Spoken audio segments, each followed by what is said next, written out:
नमस्कार, मी संदीप चव्हाण आणि आपण पाहताय एलएस मराठी। आता जरा पाहूयात अर्थातच खेळाविषयीची माहिती। आजच्या सेमीफायनलच्या करो या मरोच्या लढतीत भारत इंग्लंडशी भिडणार आहे। या सामन्यात सर्वांना एकच प्रश्न पडलाय, तो म्हणजे फ्लॉप ठरलेला अभिषेक शर्मा बेंचवर बसणार। T20 विश्वचषक 2026 आता आपल्या अंतिम टप्प्यात पोहोचलाय। संपूर्ण जगाचं लक्ष आज मुंबईच्या ऐतिहासिक वानखेडे स्टेडियमवर होणाऱ्या सेमीफायनल सामन्याकडे लागलाय। यजमान भारतीय संघ या महत्त्वाच्या सामन्यात बलाढ्य इंग्लंड विरुद्ध मैदानात उतरणार आहे। मात्र या मोठ्या सामन्यापूर्वी भारतीय संघ व्यवस्थापनासमोर सलामीवीर अभिषेक शर्माच्या खराब परफॉर्मन्सनं मोठे प्रश्नचिन्ह निर्माण केले। भारतीय संघानं या विश्वचषकात आतापर्यंत संमिश्र कामगिरी केली आहे।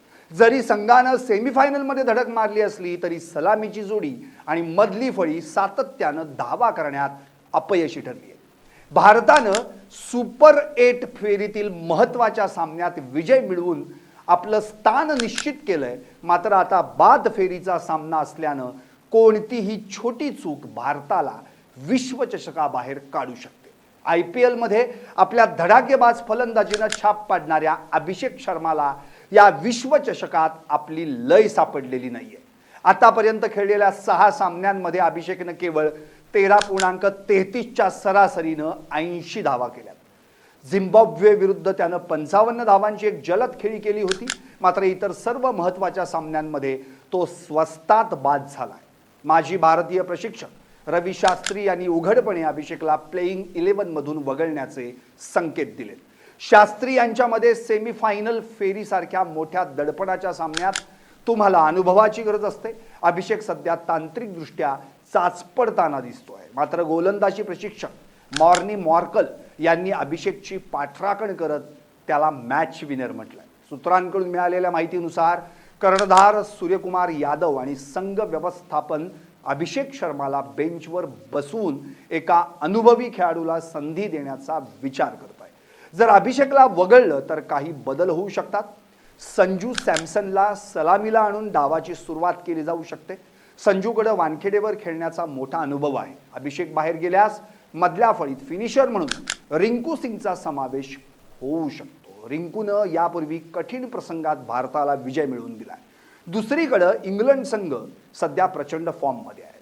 त्यांच्याकडे जोफ्रा आर्चर सारखे वेगवान गोलंदाज आहेत जे सुरुवातीच्या षटकांमध्ये भारतीय सलामीवीरांच्या अडचणी वाढवू शकतात। वानखेडेची खेळपट्टी फलंदाजीसाठी पोषक मानली जाते। मात्र सुरुवातीला चेंडू स्विंग होण्याची शक्यता असते। अशा स्थितीत अभिषेक शर्माची आक्रमक पण बेजबाबदार फटका मारण्याची वृत्ती भारताला महागात पडू शकते। त्यामुळे भारतीय क्रिकेट चाहत्यांना आशा आहे की संघ व्यवस्थापन योग्य निर्णय घेईल। अभिषेक शर्माला आपली जागा टिकवण्यासाठी नेट प्रॅक्टिसमध्ये खूप मेहनत करावी लागणार आहे। जर त्याला अंतिम 11 मध्ये स्थान मिळालं तर ही त्याच्यासाठी स्वतःला सिद्ध करण्याची शेवटची संधी असेल। अन्यथा त्याला बेंचवर बसूनच हा ऐतिहासिक सामना पाहावा लागेल। भारतीय संघ घरच्या मैदानाचा फायदा घेऊन 2011च्या आठवणी ताज्या करणार की इंग्लंड भारताचं स्वप्न धुळीस मिळवणार हे पाहणं औत्सुक्याचं ठरणार आहे। मुंबईतील वानखेडे स्टेडियमला क्रिकेटची पंढरी मानलं जातं। याच वानखेडेवर भारतानं अनेक मोठे सामने जिंकले आहेत। 2011चा वर्ल्ड कपही भारतानं याच मैदानावर उचलला होता। त्यामुळे टीम इंडियासाठी हे मैदान नेहमी लकी राहिलंय। त्या होम पिचचा फायदाही टीम इंडियाला होण्याची शक्यता आहे। त्यामुळे आता टीम इंडिया हे मैदान गाजवणार की इंग्लंड भारताला सरप्राईज करणार हे काही तासांतच कळणार आहे। तुम्ही पाहत राहा एलएस मराठी, सत्याच्या पाठी, बातम्या सर्वांच्या सर्वांसाठी।